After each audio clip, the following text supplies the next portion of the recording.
Welcome this morning to another episode of the Insurance Leadership Podcast. I'm Ryan Eaton, your host, and honored to be here with a friend, Richard Lett, this morning. So Richard and I played golf together, was it February of this year? It was February in Miami. February, we had a blast down in Miami, and by the third hole, I knew I had to have him on the show. He was one of those guys, by the end of the thing, I was telling my partner, I was on my team, I said, man, he's like the most interesting guy I've ever met. Like, your background was very impressive, and so why don't we get started this morning with giving a little bit of your background prior to the insurance industry. Okay, well, thank you. Actually, just thank you for inviting me down. It's a real pleasure. I think there's a lot of people on this who may be listening to this are either part of Morgan White or know who you are. It's been a great revelation to me to meet just a wonderful company. There's great history, background, people. To me, people are as important as product. Anyone who hears me talk, and products are good. But working with great people is the foundation. So I think a lot of people that work with you already know that, and it took me a long time. Well, I appreciate it. Thank you. We appreciate it. But also, sort of say, I sort of one of my jokes to people is to say, I used to be an agent, and I still am. I'm just now a health insurance agent. So, that's right. It's an interesting journey. I'll make it short. I'm British. It's probably some people think love the accent. Some people might think, is that New Zealand? Is that Australian? It's English. This is a sort of a West London accent. And I went to Naval Academy. I was a naval family. My father was bomb disposal. We travelled around, and I ended up going to a Naval Academy. One reason or another, having been to Naval Academy, I decided to join the police. With a short interlude in between, where between the college and joining the police, I worked on a deep sea fishing boat. So I had a real concept. That's probably the riskiest thing I've ever done, is working out in the North Sea going out on fishing trips. I bet. As a 16-year-old, that was tough. But I was in the police, and then I ended up transferring from the police into what in America you call Secret Service. I was in the British Secret Service and was looking after members of the British royal family. I was running the protection detail for Prince William, Prince Harry. I did the security for three of the Queen's Jubilees for weddings. Edward and Sophie, Charles and Camilla, William and Kate, Frederick Windsor and Sophie Winkleman. So all the royal weddings that happened from like 97 to 2012, I was sort of the wedding planner. But major events, so I did 4 presidential visits. And my final gig is I led the security for Central London for the VIP protection operation for the London Olympics. Oh, wow. So I've had an amazing career, just from a sort of a Navy brat, going to a sort of fairly regular school, and just committing, working hard, building relationships with people. I've just had a blessed life, and now here in America, CEO of LeClair, which is an FMO. Yep. And we're distributing purely in the distribution business. We don't do any retail, but we support agents in the Medicare, employee benefits, and ACA space. But I think the question is, well, hang on a minute. How did you go from London? What was the turning point? London Olympics, London Olympics to sort of being here. So I'm going to go back a little bit. I'd never married, so I start with Prince William, Prince Harry, just at the time the mother dies. Right, and it was an incredibly intense experience. I mean, without just the intensity. You've got young men, you've got media, you've got them trying to grow up. I mean, you've got kids, you've got boys, and you know how they're dealing with all sorts of stuff, and then they're in this sort of like pressure cooker. Every day there's the stories about the mother. There's people trying to get in on them, and actually, to me, I get to realize that these are just 2 young, wonderful young men who don't have the sort of necessary all the things that a very strong nuclear family has. The father's away doing his stuff. He wasn't really brought up in a way as a parent as you. The mother's gone, and they're a little bit adrift. And then all of a sudden, I'm now running that team, and I'm sort of like, I don't have any kids, and I'm trying to work out how to keep control of Harry, and which is probably why it's probably why he is what he is today. I probably didn't do a very good job. In 2008. I was actually planning a visit in India. I was in India when there was a massive terrorist attack at the Taj Palace Hotel. Yep. I mean, for those of you that sort of remember that whole period, they'd come ashore in boats. They had sacks and sacks of ammunition and assault rifles, etc. And that they've attacked the Leopold Cafe, shooting up all the terrorists in there. They've gone to the Jewish Shabbat house. They've killed the rabbi's wife and family and everybody that's in there. They've gone to the Oberoi Hotel and more famously to the Taj Palace Hotel, where they've gone in and they're just going level by level, room by room, knocking on doors, seeing who comes out, shooting them, right? And it's just awful. The Indians at the time locally really didn't have the resources or the weaponry or the know-how, and it just sort of happened, and everyone sort of stood back. One thing I'll share, having been there, the largest loss of life was at the Victoria railway station, which is all local Indians. If you've ever seen footage of Indian railways, there's like thousands of people. Well, at the railway station where all this intersects, it's a massively crowded environment, and two of them went in there with AK-47s and lots of ammunition clips and just were unloading on the platform. So you can probably remember on the news the pictures of the smoke coming out of the hotel and the teams, and it was like a 3 or 4 day process to neutralize all the terrorists. So I'm back and I'm in there. So I'm on a mission, and I meet this American woman who's traveling back from Calcutta, who's on a mission trip. So she's on a mission trip, I'm on a mission. We're there in the midst of all this tragedy, etc. Obviously, that wasn't a moment for any romance or anything like that. Right. But I've actually had a really intense period for the last sort of 10 years. Hadn't really settled in a relationship. So I meet somebody, and then we just stayed in touch. And actually, 2 years later, we started dating, and then ended up after the Olympics. I was going to take over the security detail for Catherine, after the wedding. So I did security for the wedding, and then they would have started that detail. But I'd have gone to my boss and said, look, after the wedding's done, I want to move on to the planning for the London Olympics. Mm-hmm. So the wedding was on the 29th of April in 2011, and then the Olympics was the following summer. So it was a really nice period to get really intense on a major operation, something that I was good at planning, and to do that. And part of the reason was I knew that there was the closing ceremony. And after the closing ceremony, that I could sort of like go hang up my badge. Talk about risk. So here we are in the insurance business. Right. This is the risk. I sort of like hung up my badge. On the only way the relationship was going to work was for me to sort of give up, come, stay, visit, and be with. So one of us had to make a move. We could have just had this sort of crazy long distance relationship for any amount of time. Right. And that would have been okay. But I wanted a relationship. Hang on my badge, and next thing I'm like retired, and I'm in America. Now her family are all part of LeClair. So running the LeClair Group, which is been around since 1932, third generation. And one thing or another, there's a whole series of events where I'm in there, I get licensed, I wasn't sure what I was going to do. The next thing is I'm sort of like there as the CEO of the business, and it's just gone great guns. And I think we can come on to some more detail, is that the business is probably 10 times bigger now than when I took over. That's awesome. And I can sort of look around and say, well, yeah, I'm really proud of that success. But I think part of the secret is I didn't know anything about insurance. I wasn't the most intelligent or knowledgeable person in the room. So what I have always done is focus on leadership, focus on the team, focus on the strategy, focus on the big picture, bring people together, because it was obvious to everybody that you didn't know insurance. I didn't know what I was talking about. I mean, I come from Europe. I mean, in Europe, it's all like, I mean, and I can tell you, if anyone here ever starts to get suckered into the idea of single pay, or government pay insurance, it's an absolute mess. You can make all these front end promises. Right. Oh, it's easy. Everyone gets it. It's all free. Nonsense. Yep. I'll tell you what's happened to my mom, who's still alive, and my family and my own experience, is that if whatever you want, you wait forever. Okay. The only hospitals now are in the main cities. There's no regional, local things. You can't get to see a primary care physician. So if you want to get something as simple as a knee operation, right, it's going to take you somewhere between 18 months before you get the first one. They won't do 2, so it's another 18 months. And if anything happens in the meantime, you go to the back of the queue. Yep. Right. So if you miss it, you go straight. It's not like you just delay it. You're back to the queue. So you could be, in your 70s or your 80s, and you've got 3 to 4 years to, and think about the remaining clock. You can't get it done. And then when you do get it done, you go into these hospitals that are, nobody joins the National Health System, right? The nurses and the doctors, they're wonderful people. I've got 3 nieces that are 2 doctors and a dentist in it.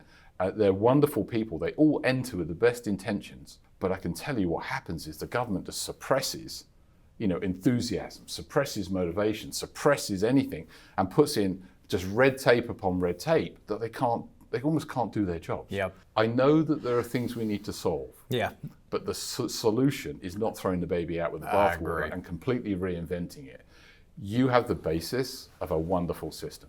And and I'm very proud to be here. I'm very proud to be in the health insurance business. Well, Richard, I got like 3,000 questions that are not on my list today that I want to ask you after that. We got to talk last night, just hearing some of the stories and some of the different things you've experienced and seen and been through, and just the strategic planning side of it, the leadership side of it, the having to be so proactive in your thought process. I kind of want to build some of the questions today off that. Let me ask you just a general question about leadership. What do you feel, as the leader of an organization, is your number one job to do?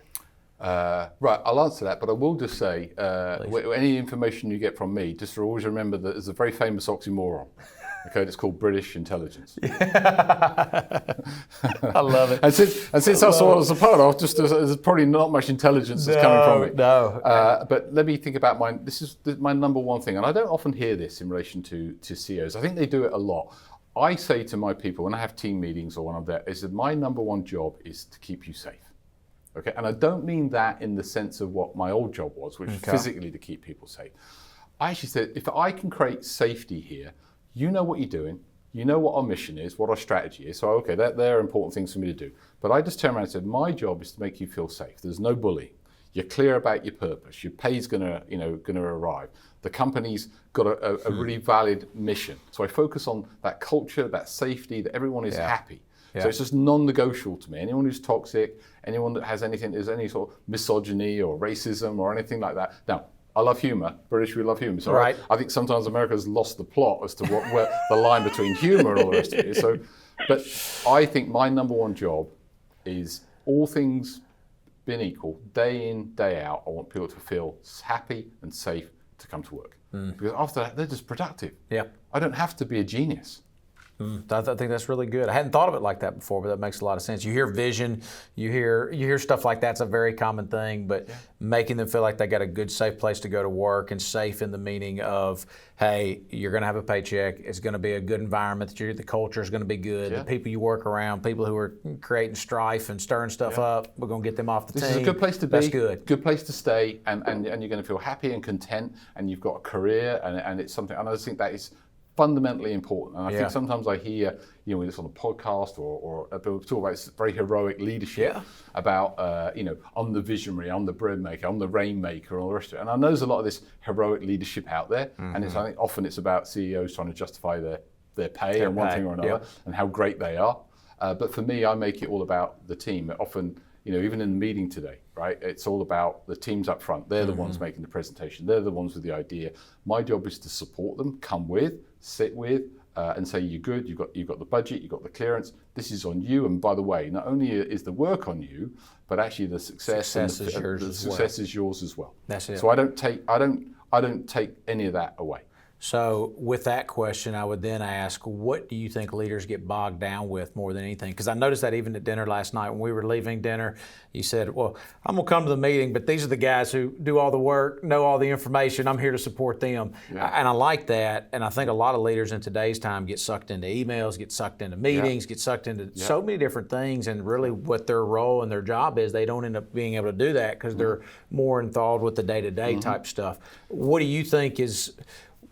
what do you think is the biggest thing people get tied up with? And then I would say, is there something maybe like a trigger or an aha moment that a leader should look at and be able to say, hey, if I'm doing this, then I'm not doing my job and I need to delegate this or do something along those lines? So I'd have everyone who's thinking about leadership, 2 points I'd make. One is the first promotion that you get, the first time you lead any team is by far the hardest.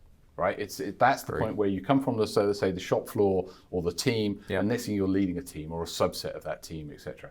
That's the hardest lesson in leadership or experience anyone will have. And if they are given about what's the pitfalls of that, about trying to be popular or trying to be too tough or whatever, that's the one where people need the absolute most support to make that transition successfully, to be happy and content and successful in that, right? If you focus on that, actually all the rest of the steps are just about bringing scale and more people and more resources or more budget.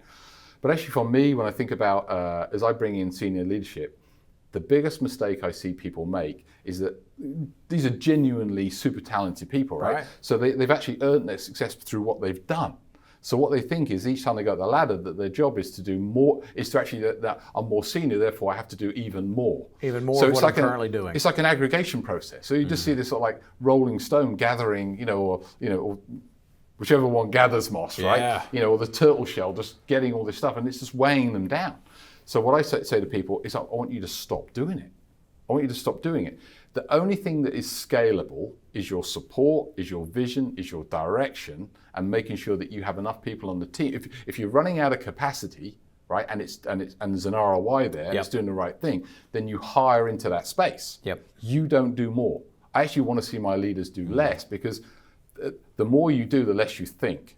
And the key thing about a little sort of an anecdote, I suppose, but it's this story about this sort of like sort of, let's say, a British military unit hacking their way through the jungle, and everyone's been immensely. They're all fit. They're all rotating the top right through the front, and they're making great progress through the Amazon, right? And then all of a sudden, someone stops, and this is while they ever stop. Someone climbs the tree, right? And he looks around and he goes, we're making great progress, but we're going in the wrong direction.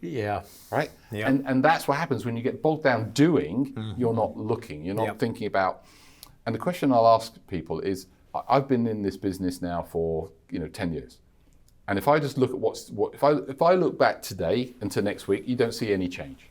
But you asked me to look back what was different 10 years ago about e-enrollments and the ACA and all the different types of plans and stuff like that.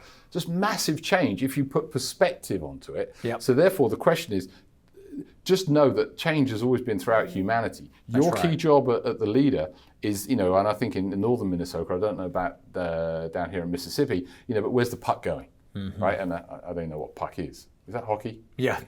And it's too hot here for hockey. But the idea, my job and my leaders is I want you to stop doing. I want you to learn to delegate, and when you delegate, you're delegating tasks, not responsibility. Right? You still own it. We own the success, but the only way you can bring scale to that leadership, and the reason you're a leader is now it's scale, right? Is you have to have time to think about the future, and lead. And people get it wrong. They just think I get paid more, I'm doing more, and I've got to do more.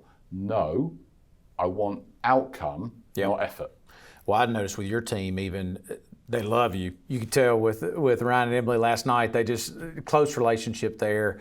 And you've delegated stuff. When they make fun of me, does that mean they love me? That's what I tell myself. Hopefully that's the case. They love being around you. They spoke very highly of you when you weren't at the table. I thought that's always a good example of a leader. And so but there was trust, I could tell. And I was thinking about it from your standpoint. Obviously, you've been in the military side of it. You've been in the British Secret Service side of it.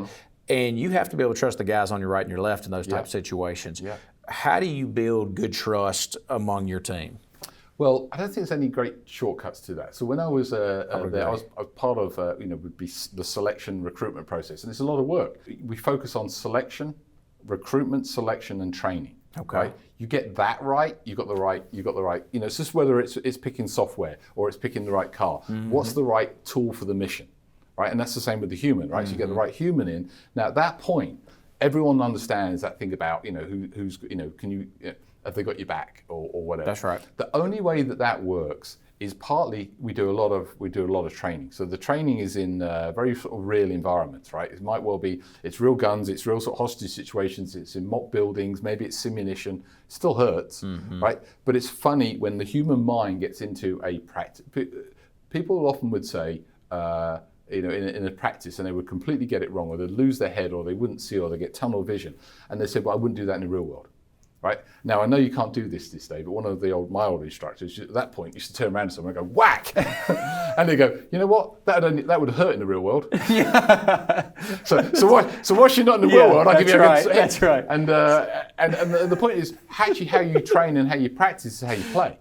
So in relation to that trust, is that you realise that people are competent, they've got their eyes up, that they had you back, you didn't get shocked because the way in practice, and then you're on operations around the world. I mean, we would run, I'd have teams sometimes that might be in 5, 10, 15, 20 countries at any one time. And this comes back to leadership, right? Is that you think to lead, you've got to supervise or micromanage. So we had to make sure that we selected and trained and supported and make sure they're absolutely clear about their mission. They had the resources and the team to go and do what it was. They knew exactly what the contingency plan is. If something, we're always thinking about what could go wrong, right? The exits, the doors, etc. That's right. But what's the, what are the aircraft? What are the support? How much you can bring resources in? This is one of the secrets about sort of the professional bodyguard world. It's not about necessarily the martial skills to actually look for fights and to sort of neutralize fights. We're professional runners, right? Actually what we want to do is spot trouble early, get out of there and get away. So our whole mission was always to never be where there was trouble, right? And if you spot it, get out. And I think sometimes when you see that from a great advice. That's good life advice. It's good life advice. But you see that from the celebrity. It's almost as if they've got these people there and they're looking for trouble and they want to. They want to be seen as the one who protected. That's not where the professional world is. You get out there and you teach your kids get out. There's no heroics. If we needed, we had the skills and the sort of the systems to deal with it. But you never wanted to do it. By experience, by working with teams, by having good retention in the company, and I know, listening to the Morgan White story, how many people that you've got that join, stay, and retire from this organization? Yeah. Well, right there's your trust, right? Because you've had multiple experiences, you've had multiple meetings where you've got success stories. You celebrate that success. Remember that meeting we had? You did a great job. Right? Now they understand how it works or what their role is or how you interface or play with each other. That's where it comes from. We would often see people come in and they're so desperate to be part of the unit and that they're in, and all of a sudden it's as if they've been there 20, 30 years, and they talk about it without necessarily the experience. And you knew you had to go through that cycle, that the sort of forming, norming, storming and performing. And you had to go through all those mental phases in order to get to that performing, and you can only do that with the right people who've been there long enough that had shared experiences. No shortcut around having been on that tee with you, right? When we're in the scramble, that's right. And you've got to hit that shot. And I say, you knew not to trust me. I said, Ryan, no pressure. But I was there for the putting. No pressure, but we're relying on you. But we actually went through that experience, and here we are today. And I feel a real good affinity with Morgan White and with you because we had an experience. Yeah, that's right. I agree. So relationships, experiences. That's going through the stuff together. I agree. So you've led through a lot of high pressure situations. Obviously, some of the ones we've even already talked about. What are the similarities, and I would say what are the differences between the high pressure situations and then a white collar type environment? The secret is there isn't too much difference. There's sometimes when I talk about stories, I'm talking about a royal wedding or this or a terrorist attack or a terrorist threat or sometimes you can take your eye off the ball by looking at, because we're more interested about the story because there's helicopters and there's guns and there's drama and action, and we all love an action movie, right? So the background was action movie, and it was phenomenal, but actually the process and the thing is actually no different. So you can get distracted by the story, but the context about how people, leaders keep their heads up, look around, spot opportunities, reading the room, reading people, reading the situation, what's the opportunity, what have you got, been truthful, been transparent, building relationships, listening. I don't think it's any different. I have fundamentally had no insurance training. Right? I have now. I'm completely. Well, maybe I am, but I've just so focused on on leadership that it's actually been really easy for me because I didn't have that background. But I think we've just got to be really clear about what our roles are, and I don't think it's any different. So when I'm here with the team today, right? We've stepped out. They're still in the meeting. Right? Do they need me? No. But they're really pleased I came because having the CEO come and being here says a lot. Goes back to the trust and support, right? You've got my support. I'm behind this. I'm back it. When you come back and you've got a list of things or things of your follow-up, A, I'm going to be holding you to the commitments that we've made, right? And B, you know that you've got the support to actually do that partnership, to do that work with them because I was there. And sometimes presence is enough. I don't have to say anything. No, that's right. So you hit leading. Let me ask you this. Same type thing, high pressure situation, the pressure that comes along with this may more be a personal question, so if you'd rather me pass on it, I can, but obviously there's a difference in the pressure of one of those type situations with the guns, the bombs, the helicopters, they're at a nightclub or at this event or at the Olympics versus making sure the policy's out the door by 5 o'clock, right? There's a difference pressure. How heavy is that pressure? How real is that pressure in those type situations compared to the white collar environment? Well, so partly just think about how you get to negate pressure, which is through experience and knowing that the boss that's got your back and trust, right? Mm-hmm. Actually, there's a concept we haven't spoken about today, but I think one of the most paralyzing thing for any team is any culture of any leadership using blame. Right? I am so anti-blame because actually in the moment you ask yourself, is it useful, right? Do tell me, we've just got this problem, we've had a software system go down, we haven't got commissions out the door, or I'm going to go back to the London bombings where they bombed the underground and the bus, right? Yep. Now, so I was actually sort of running the sort of mission control that day. As all the leaders, we had to take a turn sort of in the operations. I remember that. It was like 2005. Yeah, they did the buses at the Aldwych and the underground, etc. I remember that. So that morning, the bombs went off around 8 o'clock in the morning. But the first set of bombs were deep underground, right? And the first reports that we got through our wires from the London Underground and a number of sources was first it was a power outage, right? Or then it had been a electric wire explode, right? So it was all, we're getting incredible reasons for this sort of like disruption in the tube. None of the radios, not all the communications were down. So we got no live reports because what was actually happening down there was just like bodies were torn apart, people were screaming, it was pitch black, full of smoke, and everyone was just trying to survive at that point. No one was going to stop and say, hey, give you a situation report, right? Yeah. So I was getting that there's this situation happening, and I thought, yeah, okay, so we're getting from the London Transport Police what seems like this is a sort of an accident or civil situation, right? But I'm monitoring it. So the first thing I'm doing is just monitoring. The next thing is we get second report of an incident, right? And I just think, and at that point, I've got like 4 leaders of foreign countries all about to depart hotels or venues to go about their days in London. I've got 4 or 5 members of the British royal family about to go on their days. So I've got all these protection teams, right, waiting for, who have either heard or not heard that something's going on. Someone's got to make a call at that point, right, to go, not no go. So at that point, I'm getting the official report is that it's probably, it's nothing, right?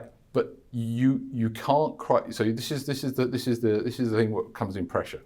If I am windy and I'm calling off operations and saying, hey, to the Queen or the Prince of Wales or the head of Saudi Arabia or something like that, you can't go, or tell the teams, because the teams at that point don't really know what they're going to do. Is they're going to go to the principal, excuse me, ma'am, sir, Royal Highness, whatever, we've got to get back in the car, and they're going to take them to a safe room or this. So I am making them do certain things, which is really apparent to our guests at this point that there's something going on, right? Yep. So I've got to be very sensitive to that. How many times can I do that before they go, the British aren't very competent, or they don't know what they're doing, or don't trust, and say, hang on, I'm going in anyway, right? We in order to get compliance, they have to have total trust. So I've got to make a decision. So I make that decision at that point, and luckily, not luckily, but it all turned out to be the right one, and it was an awful situation. But you've got to make decisions, and at that point, people start to. I've seen it a number of times where people are starting to panic, and the stress is creeping in, and they're not thinking straight. So the first thing that I'll do is whether we've got 5 minutes to make that decision or 5 hours to make that decision. I'll turn around and say, Brian, let's just think this through. What's the decision? Because sometimes people make decisions and they're thinking about the individual decisions. I said, just back up a little bit here. What's the worst can happen? What's the outcome? What are we trying to achieve here? Who are the stakeholders or whatever? And just try and put some perspective in it and say, you know what, you've got time. And so you can actually slow time down for somebody by just coming in without, I've seen it the other way where someone's hovering and they're pushing and they're pushing and pushing. And actually then people, they shrink and their ability to think and make decisions actually goes the other way. But so you've got to come in and you've got to go, you know what, Ryan, we're doing okay. Actually right now everybody's safe or the situation's under control, and what's the worst that could happen, right? And at that point, tell me what you need. And if it's just me to back off and give you time, do you need more resources? Do I need me to stop doing that and put these people onto you? Do you need an idea? Just tell me if there's any. So at this point, all I'm trying to do is how do I get to the outcome, not put pressure. And a lot of, again, younger leaders put pressure on thinking that you can like squeeze and squeeze and squeeze. No, people don't think well that way. So your rule would be relieve the pressure from your team Allow to them to get to think. the outcome. Correct. Allow them to think to get to the outcome that you're trying to get to. Is that correct? And know that there's not going to be any blame. I have trusted you to do it, and I've trusted you with that outcome, whether it's an RFP or it's a response to a thing. Whatever the outcome is, I still own the outcome. Right, I've delegated. Yep. Right, but I still own the risk because I've delegated to you. That's actually ultimately on me. Right, so what I don't do is go in and say, right, I don't want to swear on your camera, but I've seen this time and time again where someone will come in and suddenly the whole atmosphere goes out the room. We know that we've made a mistake, and the next thing someone comes in, it's just like throwing blame around. Blame is the most toxic thing in the world. Now, that's not to say, after we're through this, that I'm not looking back, who did what, when, who's responsible for Evaluating where balls were dropped. Yeah, Yes. so we will do, so in special forces type thing, you generally do two types of debriefs. You do a hot debrief right in the moment, as soon as the incidents and stuff over, before people get changed, before they go home, before they get showered, you just want is everybody okay? Just tell me initial thoughts and feelings, because if you don't do that, that's where certain things can creep in. You just have the hot debrief is all about the people that were part of that operation or that mission to say anything that they need or they want or get it off their chest. Right. Good. The second phase is, and it's always going to be off-site, generally in civilian clothes, in a much more informal atmosphere, and this is like a cold debrief, right? And this is really, really important. So and everyone will celebrate success in a meeting by going and drink or high fives and all the rest of it. Whether it's a week or a month later, you want to cycle back, put an agenda together and say, let's just work through, where did this start? What happened? Who did what? Where did it go right? Where did it go wrong? What were the lessons? What could we have done better? What went really well? And then you do that in a very cool, and now you're getting people to contribute, and you'll be surprised. The people that were behind some of the biggest mistakes will totally put their hand up at that point, because it's a cold debrief, and what I'm asking them to do is I'm not looking to blame them. I'm saying, how do you help me? How do I help you? How do I help us get this right next time? Yep. And people know that they'll contribute to that. That's good. So hot debriefs, cold debriefs. Because it's always so much better if they can admit the mistake themselves instead of you having to address. It feels easier to anyone, if you can say, well, I missed it on this, versus someone having to come and tell you missed it too. Yeah, the secret is to trick them into eventually, admitting that. So then you can really blame them, right? What do you think a great leader does in difficult situations that maybe an unexperienced leader does not do? The blame would be one I would probably throw into that bucket. What have I read about other people that I think are truly great leaders? And I think, what do I aspire to do? Right, and it's slow down. I think sometimes leadership, you get something. That's a good one. And the first thing you do is you offer advice, right? No, the first thing you do is you get involved. The first thing you say, right, it's mine now, I'll deal with it, right? No, never take the person that owns it, never take it off them, all right? Walk alongside them, make sure that you're in the loop, own the responsibility. So what I try and do, the first time something comes up, I just slow down, make everybody feel that they can slow down, and actually, so you do that, you get thinking, no blame, let's get processed, let's bring people in, let's have a quick brief about what the situation is, because people make assumptions way too early. So they get up and running and quick, but they've never actually checked facts. So it's a fundamental thing as a detective, or in the first stages of an investigation, actually what has actually happened. And you'd be amazed how many people don't do that basic stuff. So check what happened, slow it down, make sure people get support. Don't take things away from people. Give them the resources and the support, but be involved. Those are great.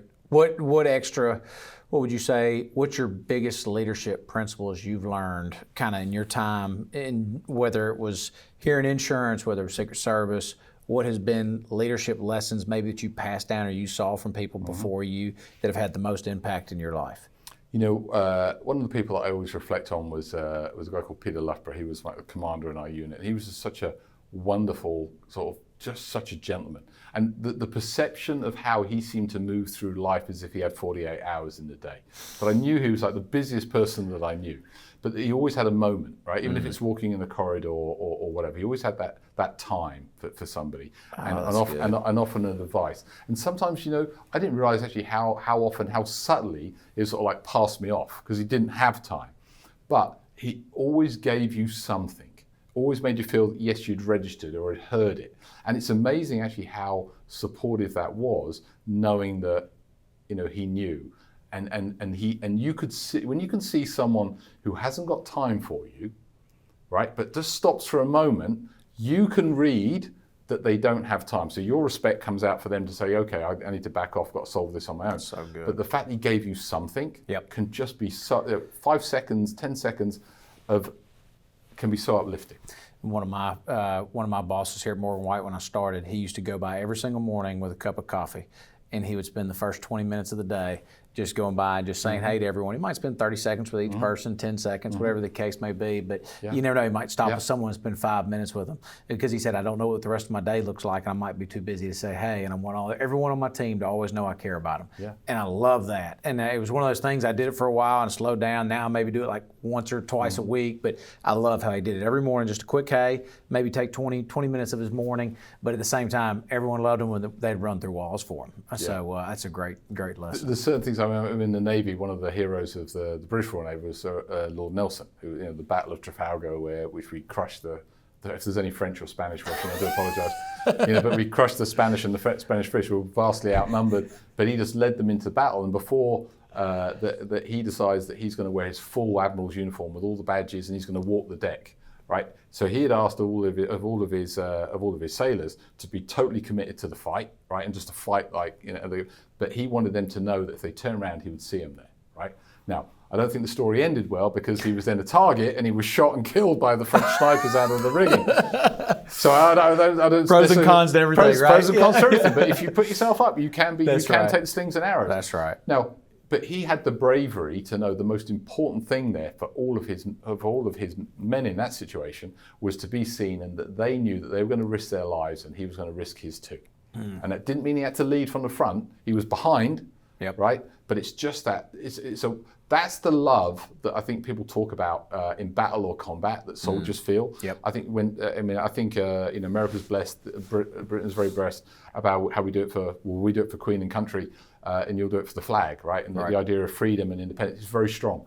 But actually, on a unit level, when you're in combat, you do it for your brothers or your sisters. And that, when the heat's on, it's a genuine feeling of love. And there's probably a lot of people in the school who've done military service. In the military, But when the bullets are flying or it's getting really, really unpleasant and you're scared, right?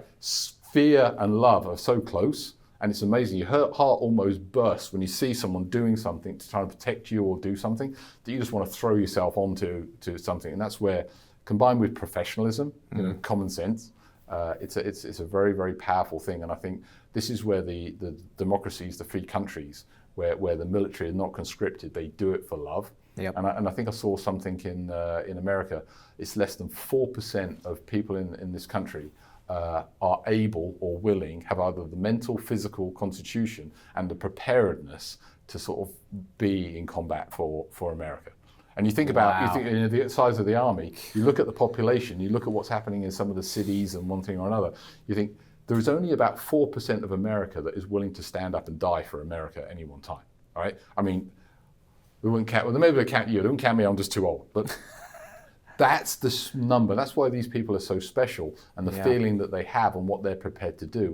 We should love all of our vets. 100%. 4%. 4% of this country is at any one time able, available, willing, and would. I mean, it's still a substantial number. It's still a substantial number, but I think sometimes we don't realise actually the small percentage of our brothers and sisters that are willing to or able to do it. Oh man, what would you say? Speaking of age and 4% and people in the military, what would you say to someone new into leading, maybe? And it's kind of a different question. We didn't even talk about this one, but someone getting into leading, you kind of mentioned that earlier, your first leadership role was going to be your toughest one from a leadership standpoint. What's something maybe when you got started in leading you wish someone would have told you right when you got started? Actually, how hard the actual leading piece would be. I was a sergeant in the police at 23. It was really young, and I was put into a really busy East London station in Hackney, and it was super busy. And I've been a very, very active cop, and I got promotion based off my ability to, interesting enough, to pass exams, which just goes to show what the competition was like. But I managed to pass exams in the top. I got in the top 10 of everyone that took it. So that gave me like an accelerated promotion into the position, and I had the history. But when people seek promotion, they look at all the things they need to get there. And I think people often fail to, well, when I'm there, now what? And then at that point, suddenly it's like people, it's men and women, it's their careers that you're responsible for and decisions. And I think sometimes that's why it's such a crucial thing, because all of a sudden, they're transitioning from being one of to, and that's why that's so important. So I think if you're a young agent, I actually think everyone's a leader, by the way. I agree. This concept of there are leaders and there are not. The point is nothing gets done unless people spot things that need to be done and actively do something about it and step up and do it. That's right. So I say everyone from LeClair, whether it's a receptionist, HR, the sales team, everyone like that, everyone's a leader in my view, because they'll see an email, they'll see a problem, they'll see a question, they'll recognize it and they'll do something about it. That's leadership. I agree. Oh, that's good. That's good advice. Kind of getting to the end of the podcast here from a time standpoint, what's something that you would suggest to maybe people on the podcast listening right now from growing their leadership? So if they want to grow in it, maybe they got a team, maybe they're just leading themselves, maybe they're leading their family. What do you think are some of those steps? Obviously you talked about, hey, slowing it down just a little bit, hey, making sure there's trust and culture, but maybe let's say they don't have control over some of those type things. They're leading themselves well, but they're not over people right now. What would you suggest from how do you grow yourself and get yourself ready for that time when they do step into a leadership role in their company? So the thing that I reinforce pretty much every day, every meeting I go to, is what is the mission, let's say for LeClair, right? And our mission is to ensure that every person, every community in America has a well-trained, well-supported life and health insurance agent, right, to guide their needs. And yet we don't sell anything, and yet our mission is all about the member.